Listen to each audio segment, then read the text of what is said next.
Hello again, whiskey friends. Thanks for joining everybody on the back porch for a blind flight. And today, we are going to do a blind flight featuring the Old Fitz 7-year.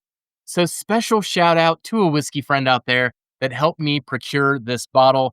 I don't know if people want to be named sometimes, but you know who you are if you're seeing this. But I have actually not tried this yet. So we still have the seal on this one here, and we're going to crack it live. But given that I've never tried the Old Fitz before, and a little late in the game to get a review out there, why not compare it to some other interesting bourbons that are all around the same proof point? So thank you for joining today, whiskey friends. Let's kick off the show.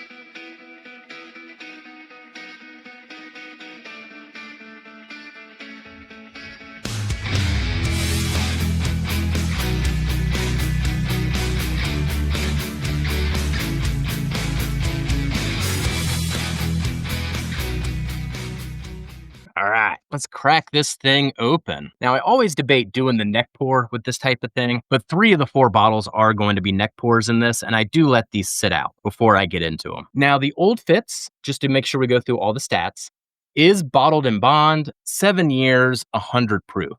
And this cost me $60. And the main head-to-head that I am interested in is the Old Granddad 7-year. Very impressed with this product thus far. This is also bottle and bond 7 years, so 100 proof.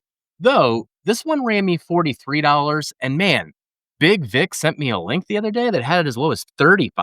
So this Old Granddad is still quite the deal in 2025 if you can still find it. Now, to make things interesting, rather than being a straight head-to-head, I wanted to find 2 other bottles around the same proof point that could be a good foil on this process. Now, the first one here is actually going to be the Four Roses Small Batch Select. This is one that used to be a standard on my shelf, though I have to admit, it's probably been about 18 months to 2 years since I think I've tried. This comes in at 104 proof, and I managed to get this on sale for $43. So I am quite excited to at least have this back on the bar again and see how it holds up compared to its memory. So the last entry in our flight is going to be a wheated bourbon as well.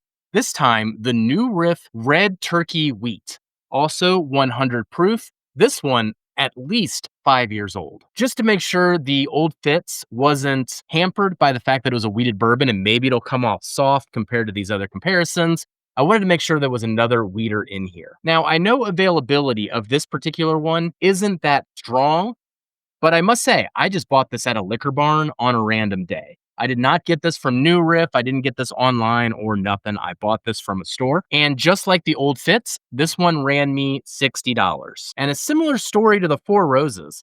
I had batch 1 of this a few years ago, but I really haven't had this in 2, maybe 3 years, losing track of time a little bit.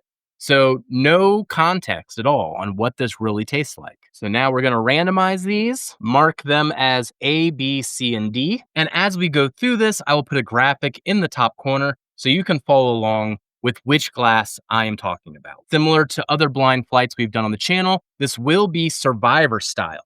So I am going to go through them, maybe do some comparisons. But ultimately, I need to vote out a bourbon off the island. And then just like Highlander, by the end, there can be only one. So let's get into this. And if you're still hanging out at this point, be sure to hit that like and subscribe. Really helps the channel. Cheers, everybody.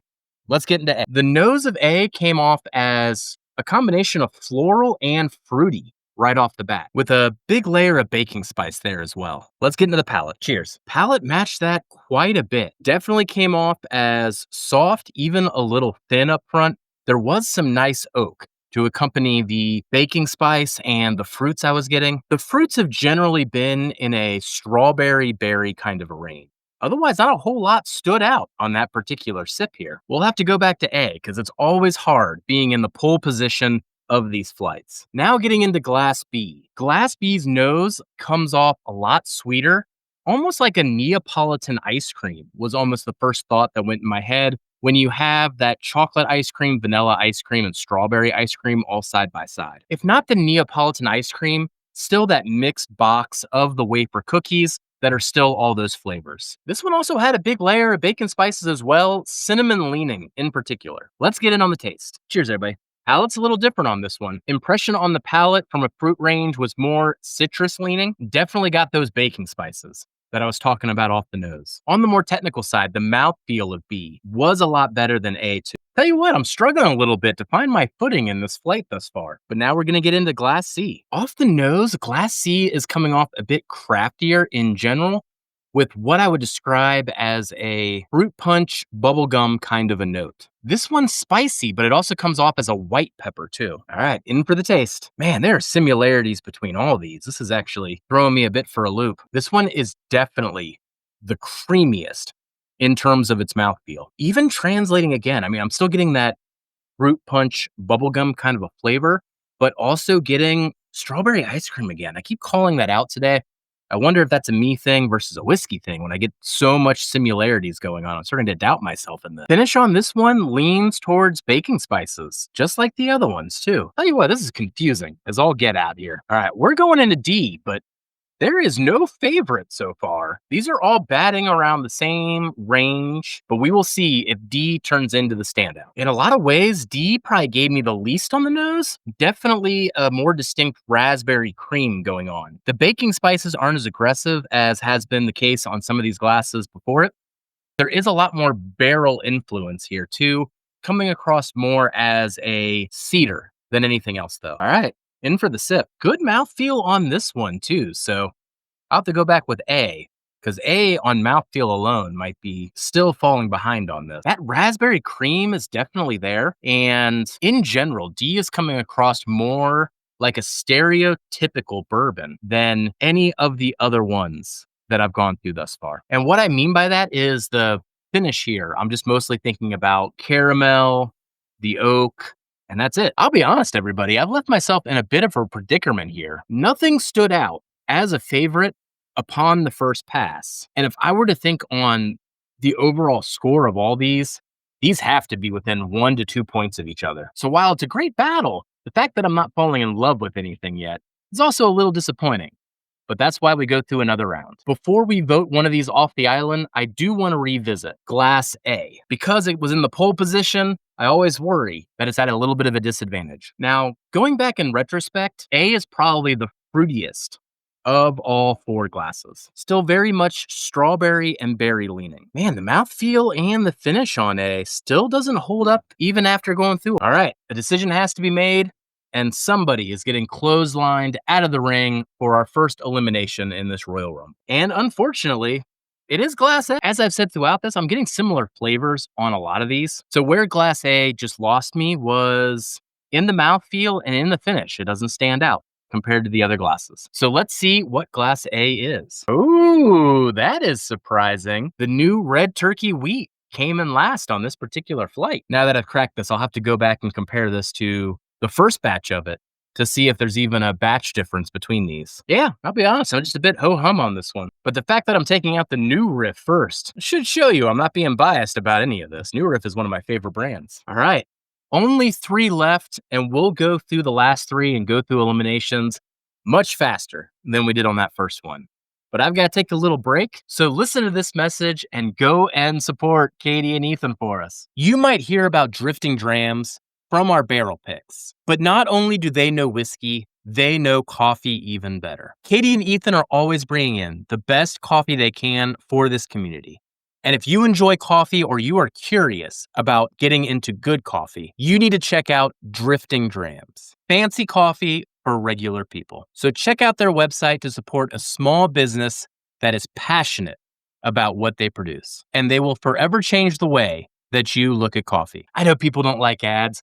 We don't have any special deal like Katie and Ethan or anything. We just love them as people. So I just throw that in there every now and then on the videos to get their name out there. Check them out. It actually is really, really good coffee. I'd recommend the churro or the cigar blend in particular. I slip those in at work all the time. Get rave reviews. So to recap, we've got a Heritage Distillery Showdown, which is actually kind of exciting. We got the Old Granddad 7-year. We got the Old Fitz 7-year. And we've got the Four Roses Small Batch Select still in contention. And after going through them again, Glass C is the next one that is getting eliminated. This is the one that I actually felt tasted a bit craftier compared to the others. I actually thought it was the New Riff, I'll be honest, going through that first round. It's still the fruitiest one of this entire flight with that fruit, bubble yum kind of overall flavor. But I simply enjoy the oak that I'm getting off the other two. And that ended up being the standout for the other two to thus eliminate this one. So let's see what Glass C is. Man, that is quite surprising. The Old Granddad. I thought for sure this was the Four Roses. Man, I'm kind of like in disbelief here. I mean, now my mind starts giving me citrus notes too on the rye. Man, very, very surprised though. It could have been just the order of the lineup, but man, there were just some off-putting notes here and there. You know, when it came to the mouthfeel and the finish and everything, these are all an equal playing field. But that bubblegum aspect was the thing that narrowed in on this one and got it kicked out of here. So, sorry, Old Granddad. Man, I was actually hoping for an Old Granddad, Old Fitz matchup on this. But instead, we've got the Four Roses Small Batch Select versus the Old Fitz left. Man, I'll be honest, I'm a little disappointed on how this all played out. I actually thought we'd get the Old Granddad versus the Old Fitz, but instead, we get the Four Roses Small Batch Select versus the Old Fitz 7-year. All right, time for a little back and forth. But as I said off the top, there can be only one. So let's see what wins this. Gosh, what's amazing on this is I'm going back and forth on the nose is how similar these still are. I know that was a point of confusion when I went through this flight initially. I kept saying I kept getting the same notes. But even now, as I am clearly acclimated and doing these side by side, they kind of play a lot of the same song. I mean, Glass D still has those raspberry cream notes as I talked about earlier. If I'm going to dive deeper into it for like a note on the nose, there is like this cookie aspect that reminds me of a fortune cookie. Whereas on the nose, at least B has this spiciness to it that is not there on D. But the fruits are just so similar. Off the taste though on D, it still has those more stereotypical bourbon notes where my mind just goes to the oak and the caramel by the time I get to the finish. Whereas B has something more lively about it. It's got the barrel influence and it also has this almost effervescence about it. All right, I'm ready to eliminate another one and we are going to get into number D's been eliminated here. Man, I'm not actually sure which one's which, but D simply has a more stereotypical profile than what's going on with B. And that was enough to eliminate it. Let's see what D is. Ooh, Old Fitz. All right. You know, I'll be honest from the start. The moment I said raspberry cream, I thought Heaven Hill, but the Old Fitz stood out throughout the flight in a bunch of different ways. And the Old Fitz outlasts the Old Granddad, which was the head-to-head matchup that I was particularly interested in within this blind flight. Which crowns our winner of this whole thing, by the way. The one that's actually readily available everywhere, the Four Roses. I love how you can see the smears of my fingers on the ink there. The Four Roses Small Batch Select. Man, this thing still hits. Throughout this Four Roses had the most dynamic nose and the most dynamic palate. And it's very surprising for me personally because in my mind, Four Roses doesn't typically stand up in a blind flight. But if I were to have a takeaway from this entire experience, it's the fact that you shouldn't sleep on the thing that is available on the shelf every single day. Yes, the Old Fitz 7-year did actually pretty well in this flight, but for something that I've seen traded on secondary for much more than the $60 price tag, to then get compared to something that's on the shelf every single day, like the Four Roses Small Batch Select, just goes to show that what is in the glass is much different than the marketing and the price point. So thank you for joining today, Whiskey Friends. Let me know in the comments if you agree with the outcome of today's blind flight. If you've had the Old Fitz, let us know what you think of it in the comments, and we'll catch you on the next one. Goodbye, everybody. Thank you for watching. Hello again, Whiskey Friends, everybody. A big shout out to our amazing Patreon community. If it wasn't for you, we couldn't continue to produce the content and barrel picks week after week. And for everybody else out there, be sure to hit that like and subscribe. It really helps the channel more than you know. And we'll catch you on the next one. Goodbye, everybody.